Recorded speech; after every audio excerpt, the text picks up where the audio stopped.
tal de conhecer Jesus, irmão. A gente sabe a primeira coisa, sabe porque eu tenho um amor tão grande Jesus de Nazaré, é certo. A Bíblia fala, Deus amou quem? O mundo. A igreja não existia, agora tem. Eu estou vendo muita religião. Deus amou quem? O mundo. De tal maneira que pegou seu filho unigênito e deu para o mundo. Não para condenar ele, nem para julgá-lo, mas para salvá-lo. O que nós vemos hoje os religiosos fazer? Usar, apontar o dedo. Eu falei de denominação, que você entrar nela, é um julgo tão danado, não vou falar outra palavra. Aí o parente dele com a festa, ele não vai. Não vai no casamento, não vai no batizado, não vai na fé de aniversário, excluiu. Eu quero perguntar onde é que está isso escrito na Bíblia? Aonde? Que julgo que é esse? Jesus, sabe o que Jesus riscou tudo?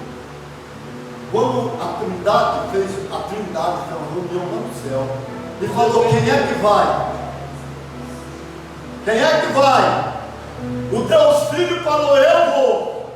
Aleluia, eu vou. Você está vendo o amor? Depois você fala, mas Deus amor. E o amor do Filho? Aí você fala, mas por que você está falando que ele riscou tudo? A Bíblia diz assim que ele era Deus, ele era adorado pelos anjos, pelos querubins, pelos serafins. Ele era adorado. Estava lá no trono de ouro. Largou de ser Deus, tornou-se homem, fez menor do que os anjos, e depois de tornar homem, humilhou e tornou servo. Você sabe o que é servo? É duro, é escravo, tornou escravo. Mas como que ele venceu o diabo? Porque ele fez um caminho, ao contrário, o do Satanás. E por isso Deus o exaltou acima de todas as coisas, mas ele riscou nesse período de ser homem. Por que ele riscou? Porque ele não podia errar, ele não podia falhar, ele não podia fracassar, ele tinha que sair daqui como homem vencedor. Aleluia a Deus! E o homem erra, o homem peca.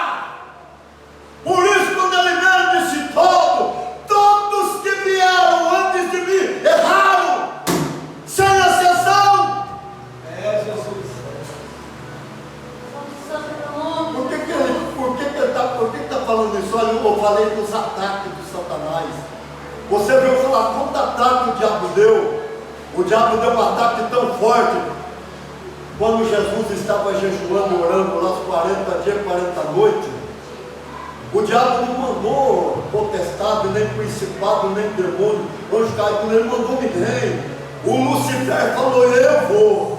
Como Deus, eu não posso com ele, mas como homem, eu posso derrubá-lo. Até o diabo tinha certeza que ele ia derrubar Jesus de Nazaré. Como ele caiu tentando ser Deus, ele fez a mesma coisa com o primeiro casal, derrubou, e ele vem sobre Jesus, mostra todo o reino da terra, toda a glória, toda a riqueza, todas as autoridades. Se você dobrar o seu joelho e me adorar, eu te dou tudo para você, porque a mim foi entregue, a mim foi dado, e eu dou a quem eu quiser. Mas quem entregou para ele? O Adão.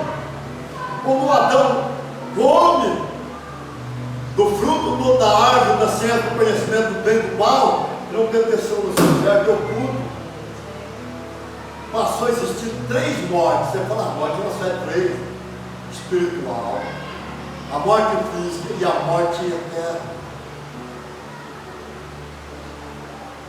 Você não enfrenta uma morte só, é 3 mortes que você tem que enfrentar.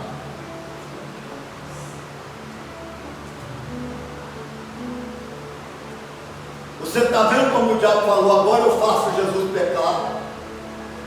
Já pensou se Jesus falhasse ali? O que ia acontecer? Ia todo mundo para o lago de fogo, todo mundo para o inferno, para o lago de fogo. Ninguém ia para o céu mais. Mas por que não ia? Porque Jesus veio exatamente para justificar o homem.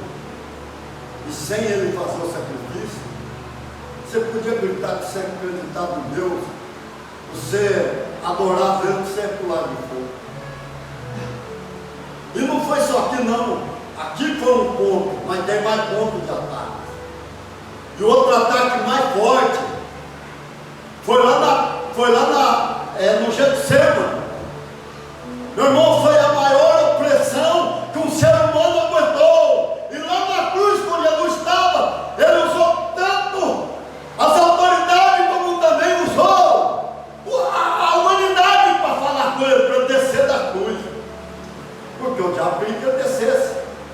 Para mim, para você, a humanidade inteira ir para onde? O lago de fogo.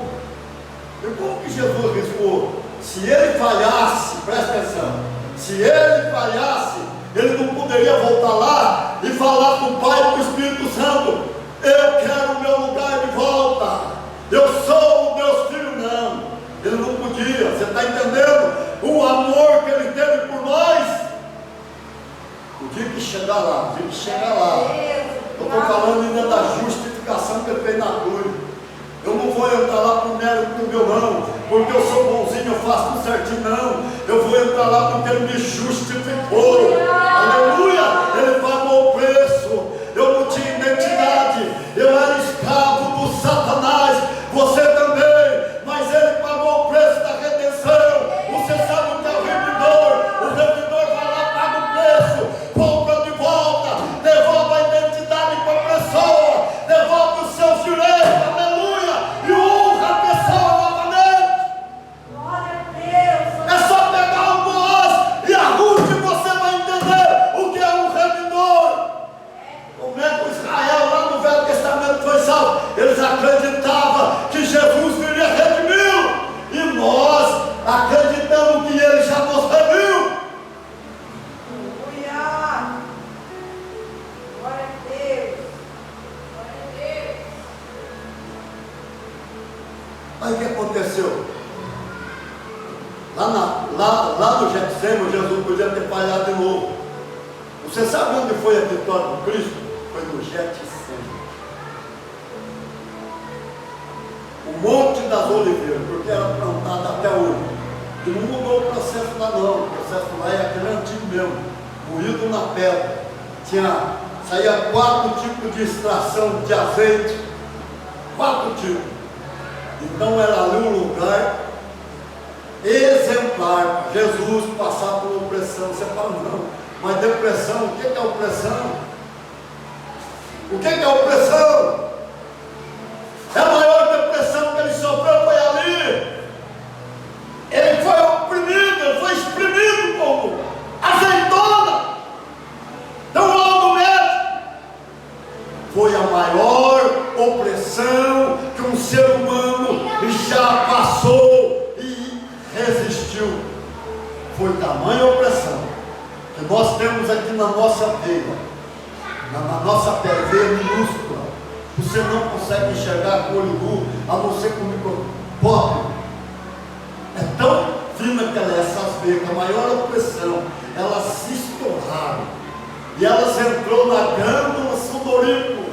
E quando começou a suar, devia dele suar água e sal, que é o suor, ele começou a suar sangue.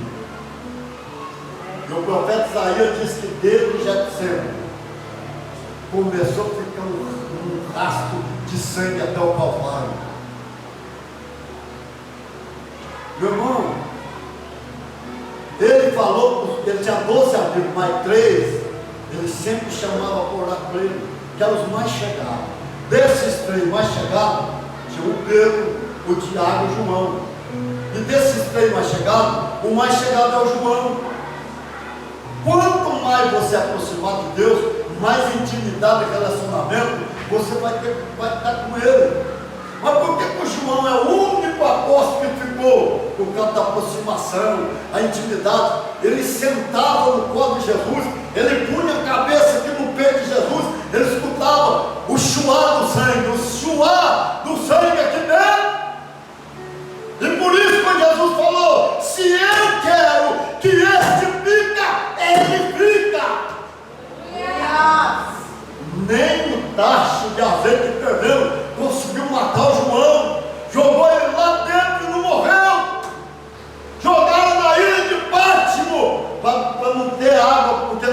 era só rocha, não tinha vegetação, vai morrer de fome e de sede. E quando você está com bastante sede, se você beber água salgada, o que acontece? Você fica louco.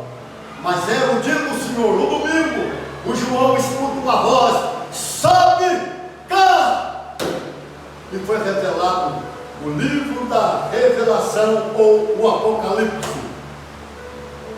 Presta bem atenção, meu irmão. Jesus Nazaré, quando você está oprimido, na depressão, você pode estar cercado de gente, mas você se sente só. Para você está só. Pode estar cercado de familiares, pode estar cercado de amigos, mas você está só. E Jesus fala para os três assim: ora comigo pela última hora, que eu estou triste até a morte, e eu estou angustiado até a morte. Mas por que Jesus passou esse tipo? Porque ele era homem. Jesus era homem. E se ele fracassa aqui, tudo nós ia para o lado de fundo. E aí, irmão, o que aconteceu com Jesus? Jesus estaria jovem. Você lembra que eu falei da idade cronológica e a idade biológica? Jesus é o maior símbolo que nós possamos mostrar isso. Mas por quê? Porque se Jesus estivesse aqui, ninguém ia ser mais velho que ele. Mas por que ninguém ia ser mais velho? Ele ia estar aí com 2023 anos. Você fala: nossa, Jesus, mas você é velho. Não é isso que você ia falar para ele? Quem é que tem 2023 anos? Ninguém. Mas se ia olhar nele, ia ser igual jovem, igual a irmã ali, igual o irmão, igual a irmã aqui. Ia ser jovem. Ele nunca ia envelhecer. A doença não podia tocar nele, a velhice, a morte, nada. Mas por quê? Porque ele não nasceu debaixo do pecado de Adão. Está entendendo? Como eu falo que ele conquistou uma juventude eterna para nós, você não pode alcançar aquilo, porque a Bíblia está te ensinando. Se a sua mente pensar igual ao mundo, igual à ciência, você é derrotado. Não interessa que você é pastor, que você pregou durante tantos anos, vai ser derrotado. Mas por quê? Porque você tem que passar a sua mente por um processo de transformação, de renovação pela palavra de Deus, para poder experimentar que você seja boa, agradável e perfeita vontade de Deus. Aleluia a Deus. Você está entendendo? E como é que você não? Mas ele conquistou para mim, pronto. Você sabe que Jesus pegou? O pastor Marco, ele está ali. Até aqui foi o paraíso lá. Quando fala paraíso, a turma pensa só lá no começo, né? O paraíso hoje está lá debaixo do terceiro, mas um dia o paraíso você ia para lá também. Mas agora está debaixo do terceiro, lá no terceiro céu, debaixo do trono de Deus. É onde aqueles que dormem em Cristo ficam até o arrebatamento. Até aqui foi o paraíso. Aí o homem caiu, foi lá, o pastor Marco está lá, Jesus veio. Quando Jesus voltar, ele pega o pastor Marco de lá, ele traz de volta aqui para o paraíso. E ele fala assim: olha aqui, é isso que ele falou para ele, está falando para nós. Eu estou te devolvendo tudo que o Adão perdeu. Por que o Adão perdeu? O Adão não podia voar. O Adão voava e perdeu a capacidade de voar. O Adão tinha 100% de intelecto, ele perdeu, que é o parcete. Tem uns que tem 5, 4, e aquele que tem 10, 11 é chamado de gênio. Mas era 100%. A bênção física era 100%. Nunca o homem conhecia derrota física ou derrota no psicológico, porque ele era sarado. Aleluia, Jesus. É Deus. E o Adão, ele nunca ia ficar velho. Juventude eterna. O Adão, ele trabalhava, ele não ficava exausto, afadigado no final do dia, pelo trabalho, não. Ele não conhecia isso. Ele não passava necessidade de nada.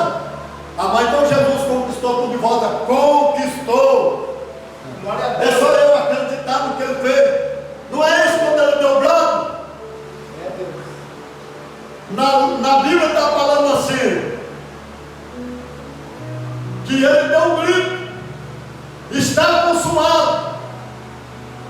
Na nossa língua, na tradução, está consumado.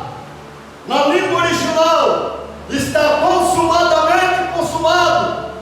Falando na língua hebraica, ele gritou: tetelestai. O que é isso? Toda vez eu sou empregado do pastor Marco, ele vai lá e vai fazer isso, aí eu faço tudo, chego de tarde.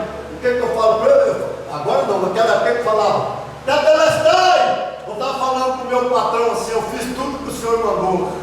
Quando ele dá o brado, tetelestai, ele está falando para o pai: eu fiz tudo que o senhor mandou. O homem não precisa pagar o preço, o homem só precisa ter o que eu fiz, e ele tem tudo que eu conquistei para ele. Amém? Mas por que o senhor está falando tudo isso? Porque tudo isso aqui foi feito por Jesus, homem. Quem é que foi algemado ali na cruz quando entregou o Espírito do Pai? Você sabe? É muita pessoa que é cristão e é vingativo. Ele divide de perdoar. Ele na hora para Jesus matar ainda, oração contrária. Sabe o que Jesus falou na cruz? Pai, perdoa-lhes, porque eles não sabem o que fazem. Nas tuas mãos eu entrego o meu espírito. Inclinou. Essa hora a morte algemou Jesus. Mas a morte aqui tinha autoridade sobre ele, não tinha ainda. Porque ela estava na mão, a chave da morte e a chave do inferno estava na mão do Lucifer. Ele era homem, e o homem tinha que descer, não importa se ele acreditava em Deus, ele tinha que descer. O lado perdido era onde o rico estava, e o lado do salvo era o seio de Abraão, aonde o Lázaro ficou. Você acha que aquela parábola é uma simples parábola? Parábola é uma coisa paralelo. É por isso que ele ensinava uma parábola. É para mostrar o que é o material e o espiritual. Você tem que entender que a Bíblia, ela não é tudo literal. O problema é que você vai ler lá, você não tem um estudo aprofundado, uma revelação, ou o professor igual eu tenho, que é Jesus, você não vai aprender. Isso aqui eu aprendi muito também com o Mauro Cerudo. Quando fala abismo, não é abismo. A Bíblia fala: aqui há um abismo, não é isso que ele fala? Ninguém passa para lá e nem de lá para cá. Mas por quê? Porque não pode mesmo. Por isso ele fala abismo, mas não é abismo, não é literário. Lá tinha uma grade. Uma grade. Ninguém entrava, ninguém saía. Por que ninguém entrava isso aí? Porque quem tinha a chave era o Lucifer. E ele não podia pegar aquele que morria, acreditando que Jesus vinha redimir ele, e pôr do lado perdido. Ele tinha que pôr lá dentro do seio de Abraão. Era o diabo que punha, e ele trancava. A chave estava em poder dele, e a chave da morte, porque o diabo tinha domínio sobre a morte. Porque quando o Adão desobedeceu, essas coisas ruins aconteceram.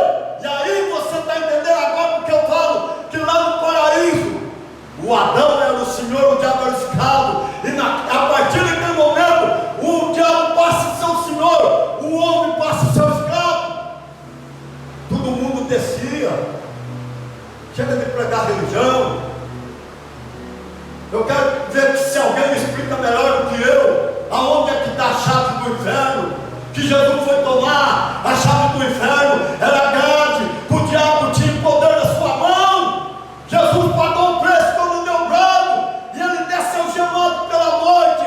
E o que acontece quando Jesus chega dentro do inferno? O inferno nunca viu o luz na vida dele, como naquele dia clareou todo o inferno quando Jesus entrou. Os demônios correram por poder.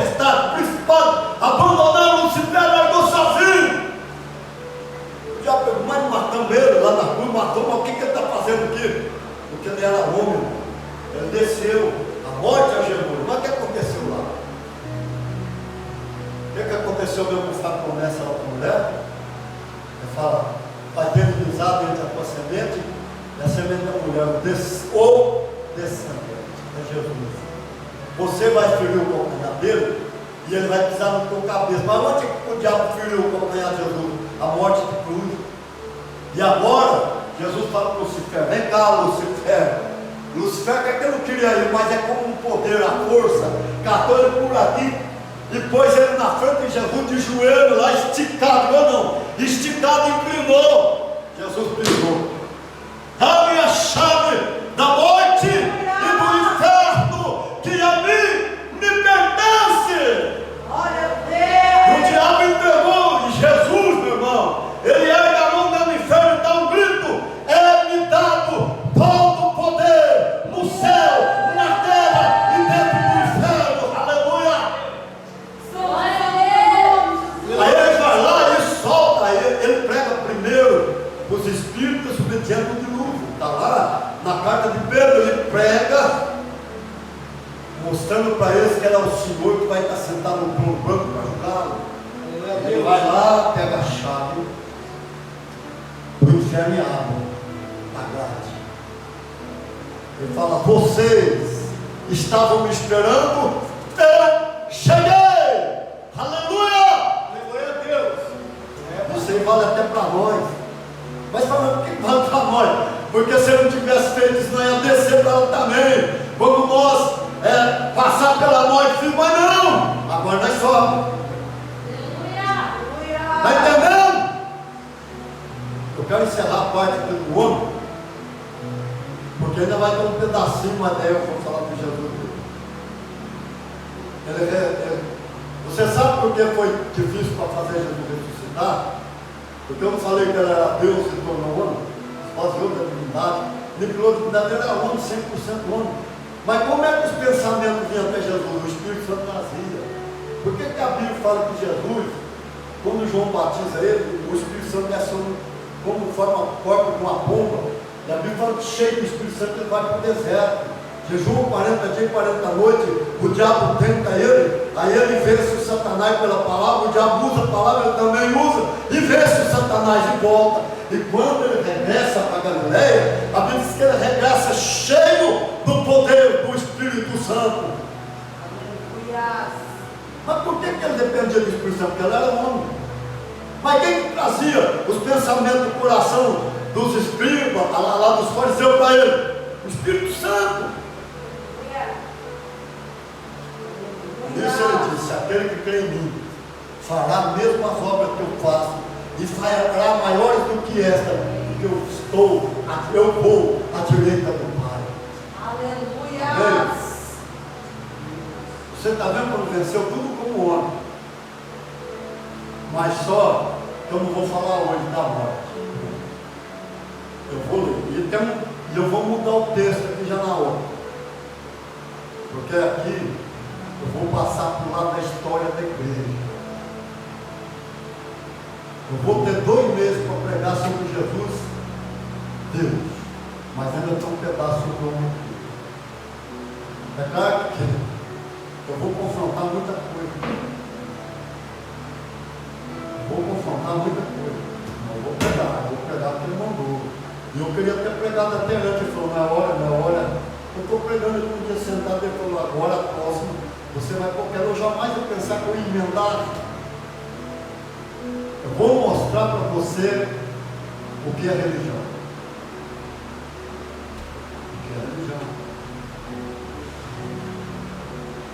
Eu falei que eu bato do dois lados, não defendo religião não. Eu não sou perfeito, eu sou maduro. Mas porque é maduro? Quando você passa a ter conhecimento da palavra de revelação, você amadurece. Amém, irmão? Jesus te curou. Outro dia eu vou deixar o irmão Pedro contar um testemunho aqui. Você fala: mas Deus fala, que Deus fala, ele faz. Vai, irmão. Hoje ele me deu um abraço, ele não sabe o que é. Você sentiu uma felicidade tão grande. Ele falou: a sua oração teve validade. Eu não vou falar o testemunho, ele vai falar. A lei não dava jeito, não dava jeito. Jesus deu jeito.